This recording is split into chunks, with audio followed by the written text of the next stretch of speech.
Hey everyone, welcome back to my channel and to a new painting video. Recently I've been looking at places around Europe that I really want to travel to, and I'm sure that many of you watching also do the same, especially now that COVID restrictions have eased in most places, even though we're still living with a pandemic. But you know, it's a little bit more easier to travel now, and especially in the UK it seems like people have just forgotten that COVID exists. It's a little bit confusing, but whatever. So I've been looking at some of my old photos from when I went to Venice in 2017 and Madrid in 2019, and of course I want to go somewhere new again. I've been looking at Genoa in Italy, and close to that city is Manarola, which is the beautiful location that I'm painting here. I'm clearly butchering the pronunciation, but you know, British.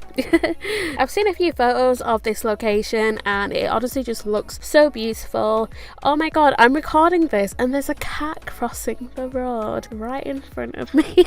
Oh, it's so cute. We have so many cats on this street. Every time I'm out I see a cat and it's a different cat. I don't particularly paint landscapes or scenes like this. I tend to paint more portraits as that's something that I'm more comfortable with, and I've been doing it for quite a few years now. I created this painting because I want to get better at painting landscapes. After I completed it, I knew I wasn't like 100% happy with it, like despite my friends telling me that they really liked it. But anyway, this is what gave me the idea for this video: why you need to make bad art and enjoy it. I didn't wake up one day drawing a face and it being perfect. I didn't squeeze out oil paints out of various tubes with the expectation that I would 100% love the end painting and be completely happy with it. There's a lot of artwork that I make that I am really proud of and I publicly share it, but there's numerous paintings and drawings that I don't share because I know that they're not good, and I'm completely fine admitting that. It's part of the process of learning a new skill and refining it. One thing I used to really struggle with a couple of years ago was perfectionism. I didn't want to start something if I knew the end result wasn't going to be amazing, or I'd put a huge emphasis on how grand I'd want the end painting or drawing to look, and the idea of that would stop me from going ahead because I clearly was thinking too far ahead. What if this obstacle comes up, or what if I've run out of this particular paint or medium? What if I've just wasted my time working on this piece of art and I don't like the outcome?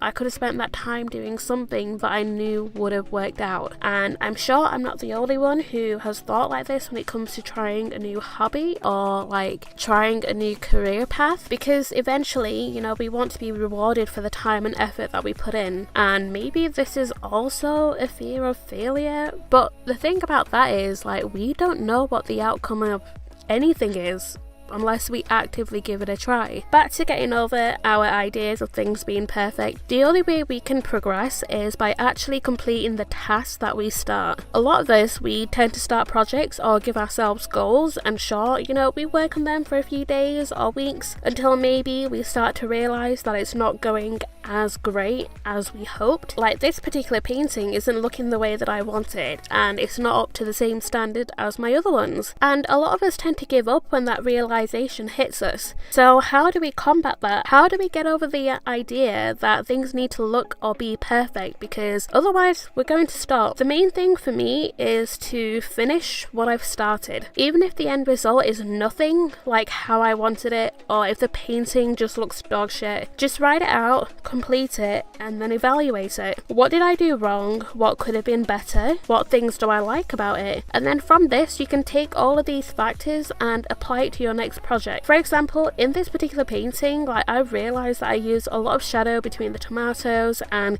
there isn't that much distinction between the board holding the food and the rocks in the background, especially on the left side. And technically I could go back to this painting and keep working on it to get it perfect, but one thing I do is understand that this is the best that I can do at this time, and that's it. I'm classing this painting as bad art, but this is the best that I could do, and I made sure to keep going and just to finish it. I know that I'll be creating so many more paintings in the future, and they are progressively going to get better each time, because I'm going to evaluate and just apply the new things that I've learned to the next piece of art and so forth. And that's the beauty of learning a new skill or having a hobby or even working out. You're going to have good experiences and bad ones too, do, but as long as you follow it through and keep going, you'll be doing so well in a matter of weeks or months. And then when you look back at your so-called bad experiences, you'll think, well, I'm glad I kept going and I kept working at it, because look at all these other amazing things that I've done since. So all in all, it's going to work out as long as you keep going and you keep making progress. One of my favourite quotes is progress, not perfection. Like, just keep making progress, even if it's small steps. Like, it will lead to something so much more huge, and that's the main thing. I think I've rambled on enough here, but I hope this has helped you in some way or another. If there's any other advice that you can give to others about perfectionism, feel free to leave a comment below. Also, please like and subscribe to my channel for more videos. Thank you for watching, and I will catch you all in my next video. Bye!